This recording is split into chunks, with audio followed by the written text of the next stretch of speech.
Então, pessoal, shall we go ahead and get started because it's 5:30 and there are already lots of you here. 37 people already, that's fantastic. I'm seeing you in the chat. We've got people saying hi from Hawaii, Florida, Wales, Alabama, people who are in Portugal. So hopefully you guys are all excited for this lovely live session I've got. I really look forward to doing these student interviews because they are just so joyful to hear people's stories of how they have settled in Portugal, but also, of course, most importantly, made really big improvements and amazing progress in their Portuguese conversation skills, living the dream, making friends, and that's what I want for all of you. So I am here this week with my student Sharon, and we're going to talk all about her journey, where she started, where she is now, and also how she got there, because I really want to encourage as many of you guys as possible to start learning Portuguese and show you that it really is possible, regardless of your age, regardless of whether you have tried and failed to learn in the past. It really does make such a difference to your life here in Portugal. As you know, as Sharon's story is about to show us. So I can't wait for that. So if you are tuning in, I'm sure you probably do already know who I am, but just in case you've stumbled on this and like, who's this woman? My name is Liz and I am the host of the YouTube channel Talk the Streets. I teach practical Portuguese in plain English, and I'm also the creator of the Portuguese Pro program, which is an online program and community that takes people from saying their very first words up to having their first conversations in Portuguese. And that is how I met Sharon, another amazing student that I can't wait for you to meet. So let's go ahead and add her to the stream so that we can hear her story. Hi, Sharon. How are you doing? Hi, I'm doing well. Thank you. Fantastic. It's so great to see you. Thank you so much for taking the time to join me and chat to everybody who is tuning in now. So we want to share your lovely story. You actually relocated from the US to the Algarve completely solo, Yes. which is an amazing achievement in itself. But also you've made such huge improvements in your Portuguese, made some amazing friends, and that is what we're going to talk about today. So even though I know you very well, people at home don't. So let's start from the very beginning. Can you tell us a little bit about who you are, why you decided to move to Portugal, and therefore kind of learn Portuguese? Okay. I'm Sharon Miller, and I'm from Denver, Colorado. But during the COVID shutdown in April of 2020, I moved to West Virginia and worked remotely from there. And I was approaching retirement, and one morning, a memory came back to me, intuition, daydream, vision that I had back in the 70s when I was in college. I actually saw myself living in Portugal. And that made no sense to me whatsoever because I knew nothing about Portugal. And I was studying Spanish and French. So I said, that makes no sense. Just forget it. So fast forward 50 years, this came back to me. I thought, oh, I'll look into this and see if there's something to that. And the more I looked at it, when I visited Portugal, I knew that this was where I wanted to retire. And I started out by taking some Portuguese with Pimsleur and doing some apps, and felt that I was just really getting nowhere with it. Okay. And So first of all, I love the fact that you just had a feeling. You were like, 50 years ago, I had a feeling that maybe I should go to Portugal. And then you actually like rediscovered that and then went with it. I think that's so cool. Such a nice story. yeah. And it's also really interesting that you did actually study languages in the past, you know, back in the day at college, however many years ago that was. But even when you actually came to start to learn Portuguese, it wasn't as simple as you thought it was. What were some of the kind of main obstacles in your way? And let us know in the comments if you relate to Sharon's plight here when she started learning Portuguese. Well, I was expecting it to be more like Spanish, Mhm. and it isn't. And when I would listen to the speakers on Pimsleur, it was hard for me to reproduce the sounds that I needed to repeat to learn the language. It was really even difficult for me to hear what those sounds were. And I did work with a few other apps that you can download on your phone. Um, but what I realized is that everything was a little bit disjointed. And most importantly, I got no feedback. So I discovered the Portuguese Pro course and signed up with you on July 1st of 2022. Mm-hmm. And I knew I was in the right place immediately, because the first thing we do in the class is we start speaking. There is a 30-day challenge with phrases, day-to-day simple phrases. Thank you, and can I have a cup of coffee? And I don't need a sack when I'm asked at the grocery store, things like that. And immediately we start speaking, and then twice a week there are live workshops with the entire community of students, and we have pronunciation workshops where we can record our saying these phrases, and then our improvements are pointed out to us. Let me just put it that way. What we need to work on. So many improvements. So that's Yeah. so good. So, okay, I love that. And that's really, really helpful to hear. So in your day-to-day life now in Portugal, what are you able to do? Do you use it on a day-to-day basis? Tell us what it looks like now when you're using your Portuguese. I speak Portuguese to some degree every single day, whether it's at the shops or taking a walk with a friend, or just this past Friday, I had some questions for my banker and sat down with the banker and did the entire conversation in Portuguese back and forth. And so that was a huge win for me. Friday evening, I spent with a colleague from ReFood. I went to her art exhibit where she had a painting exhibited, and afterwards she took me back to her house with a couple of other Portuguese friends, and we spoke Portuguese the entire evening. And I found out some things I didn't know about her, and it was just, that's what I can do now.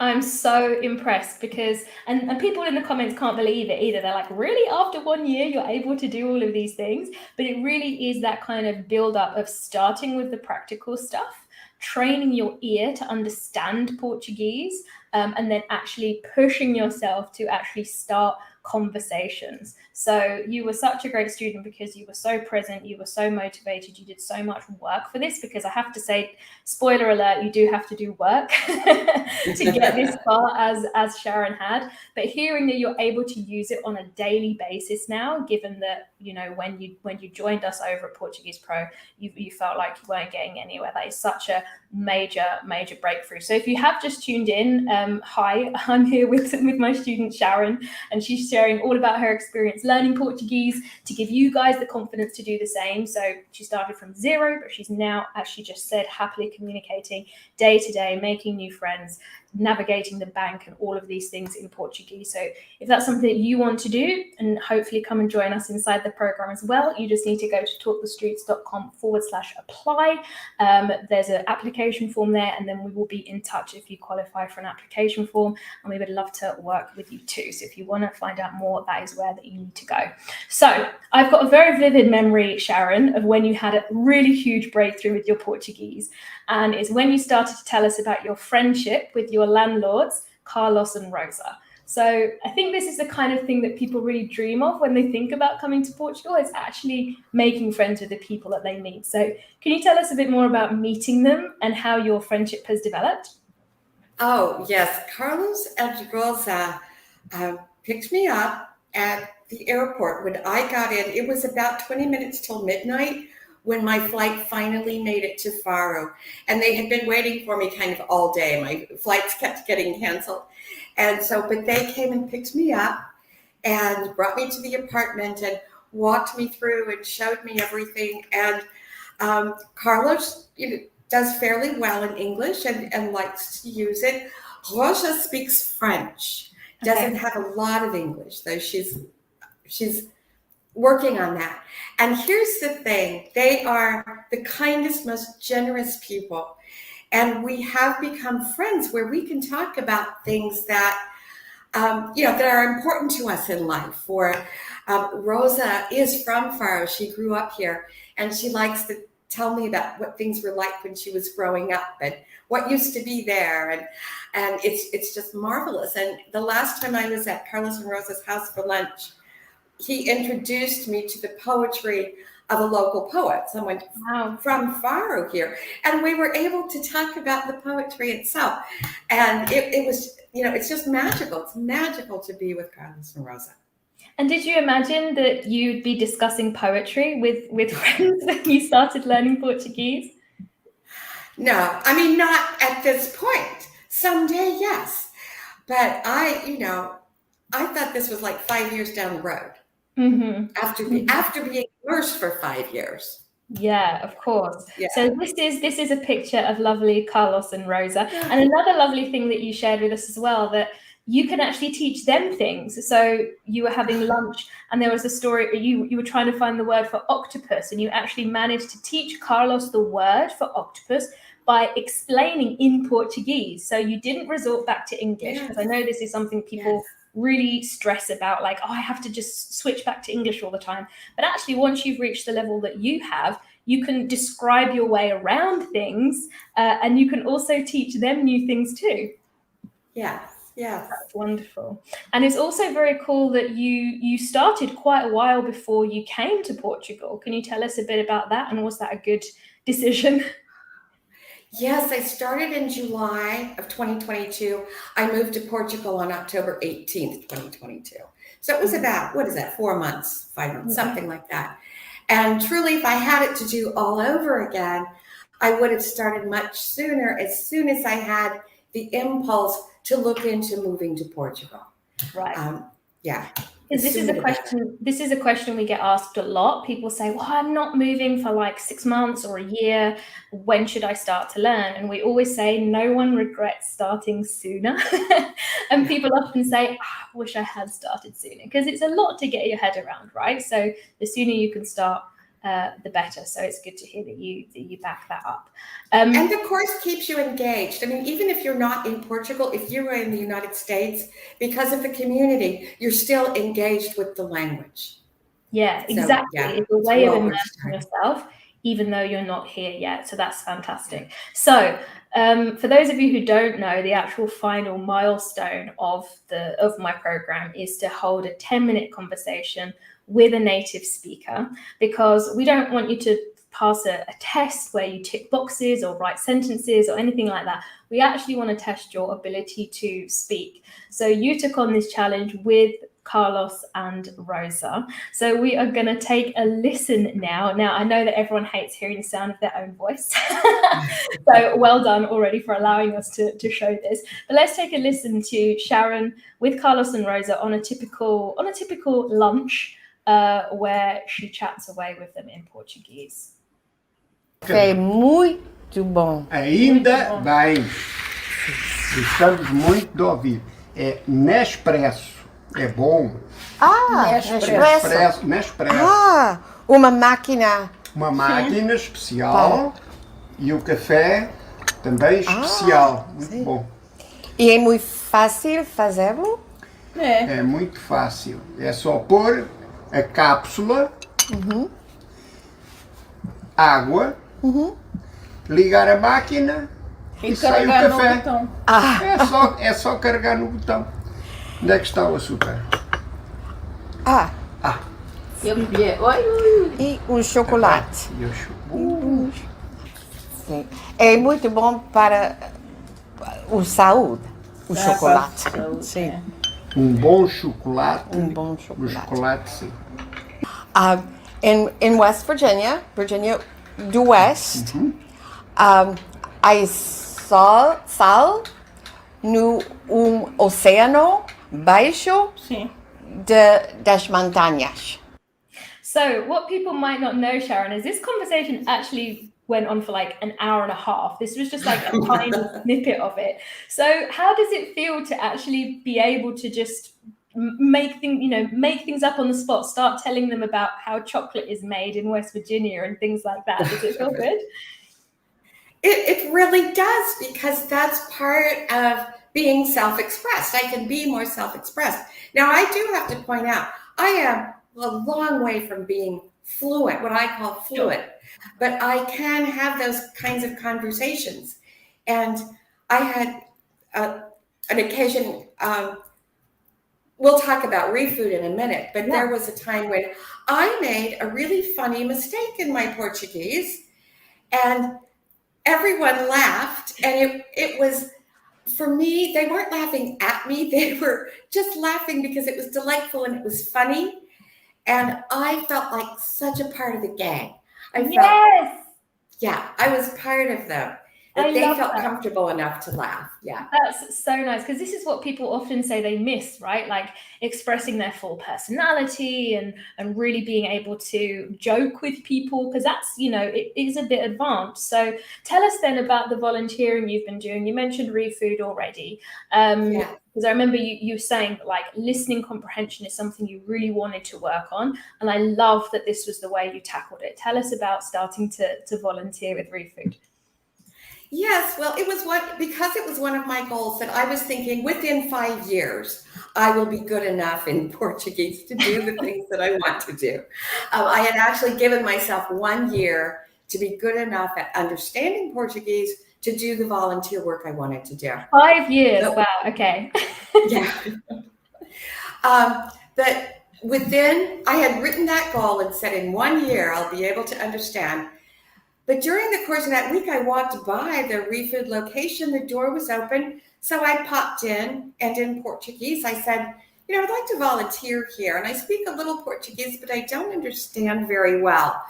And I was told in no uncertain terms, that will not be a problem for you. We'd love to have you.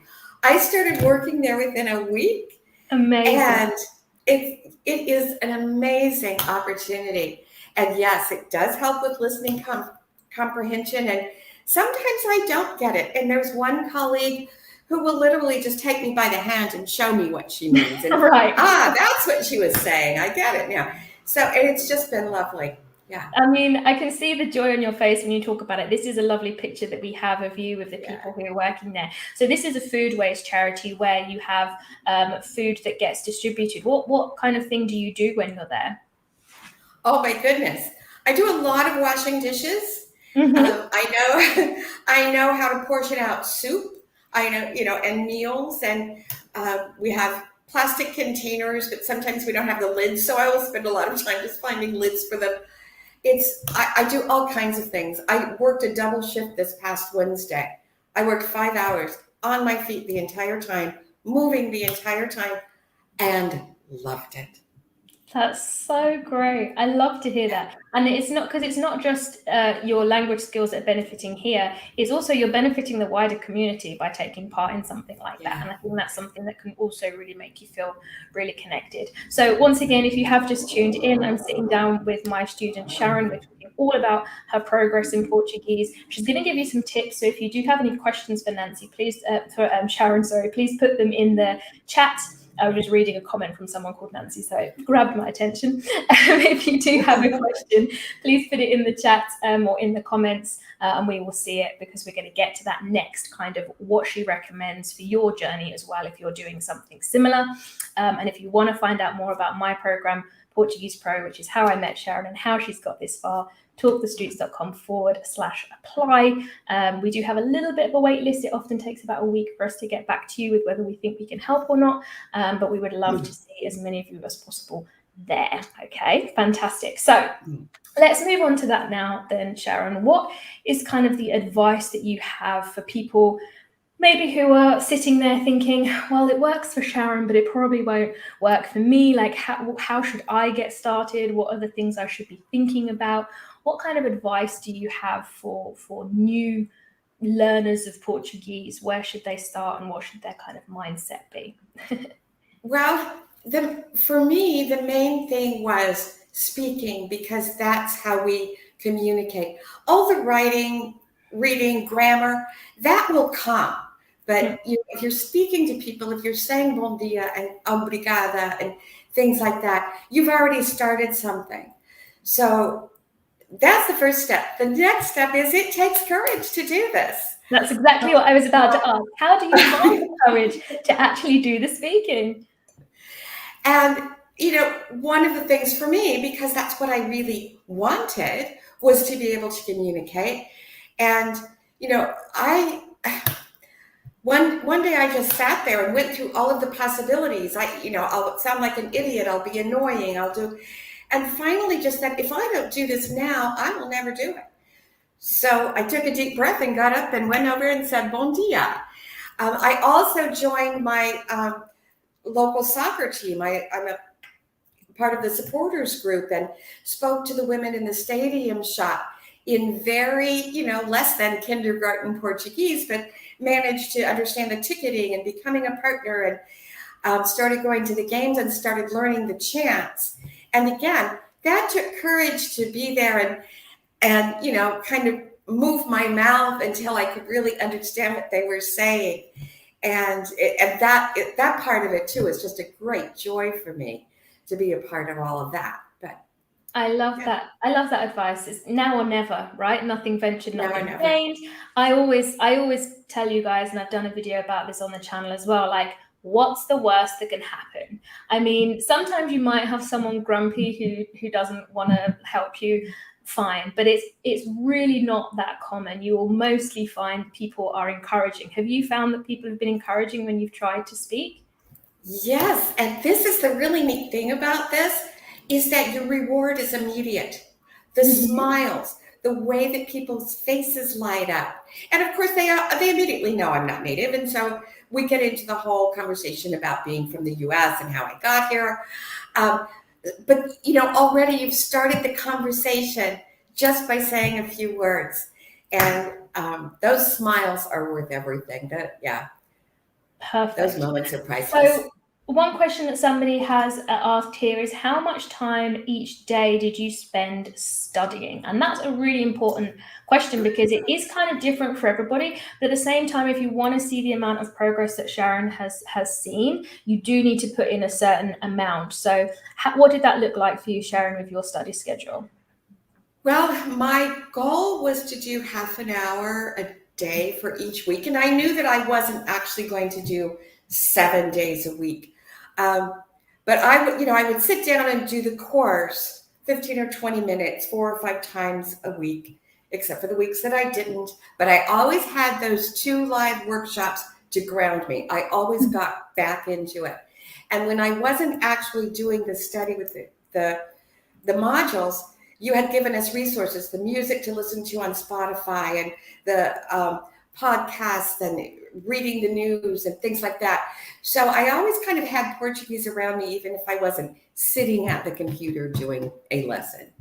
Yeah, fantastic. That's great, because I always say that little and often is best. Like, sometimes if you sign up for an intensive course, you're kind of there for 6 hours a day for 5 days in a row, and your brain just can't absorb that much information. So that's why this approach is really helpful, where you've got bite-sized pieces and you keep nibbling away, and before you know it, you've made you've made lots of progress. So that's really, really helpful. Is there anything else that you would recommend that people do to continue practicing, especially if they're not in Portugal yet, because you were learning when you weren't yet in Portugal, right? Well, just doing it, allow yourself to make the mistakes. Great advice. And hope that you have someone like Liz and the entire Portuguese Pro community who will assist you with that, who work with you to get through that. And know that there will be times where you kind of back away a little bit. But again, you'll have the support to get you through that too. Yeah, that's really, having cheerleaders is really important. So whether it's inside like a program like mine, or if it's, friends that you're working with, having people who you can share this kind of experience of like, oh God, I went up to these people and it went really well, or it didn't go well. Having people like that to share with is really helpful. So the Portuguese program itself, would you recommend Portuguese Pro to other people? Yes, without a doubt. It's absolutely the best. I mean, that's that is why I can do what I do now, is because you've got me speaking right away. I'm so happy to hear that. Yeah, breaking down that barrier of speaking is the hardest thing, and that's why we really have tailored this program to be about conversation skills. So I'm really happy to hear that. And one more note on the football. Tell us about the night that your local football team got promoted, because that looked so joyful. You shared amazing pictures in the community. What was that like? It was, yeah. It's hard to describe. It was a huge party. Everyone was so happy. For those who don't know, my local team was promoted into the Premier League of Portugal. And that is a big deal, even for non-soccer fans. The whole city benefits from this, and the whole city celebrated. So, yeah, it was wonderful. I was so happy to be there. Beyond a dream come true. Oh, I love to hear that. This is so fantastic. Well, I love hearing that you had a kind of 5-year goal and that you're already there after 1 year. And it really is down to the hard work that you have put in, Sharon. So, don't underestimate your role in the success that you've had. So I'm just super, super impressed with everything that you've done. So listen, I really want to encourage anybody who has listened to Sharon's story this afternoon, if they're thinking, well, that sounds great, how could I do the same thing? Then we really, really want you to look into joining us. So if you just go to talkthestreets.com/apply, that's where you will find the application form, and we will be in touch within a few days to a week to tell you if you qualify, if we think that we can help you. We get through the applications as quickly as we can, so you could find yourself hanging out with Sharon next. So one last question, Sharon, before we wrap up. What is your next challenge? Because it seems like you've done it, you're living the dream. What do you hope that you will kind of do next? Oh, that's an excellent question. I'm still working on learning the chants and the cheers for my soccer team. I have to have the anthem on my phone to read the lyrics, but that's a big one. Amazing. All right. Well, I look forward to hearing you sharing that in the community, that you have been singing the football chants at the top of your lungs. This is such an amazing story for somebody who came to Portugal by themselves without prior knowledge of Portuguese. So thank you so much for joining us. I'm sure you have inspired lots and lots of people, but that's all we have time for, so we will wrap up. But thank you so much for joining us, Sharon. I look forward to seeing you in the community soon. Beijinhos. All right, everybody, that was so much fun. Thank you so much for joining us. As I say, talkthestreets.com/apply if you do want to come and be part of the Portuguese Pro family. But I will say ciao for now, and thank you so much for listening, everyone. Bye.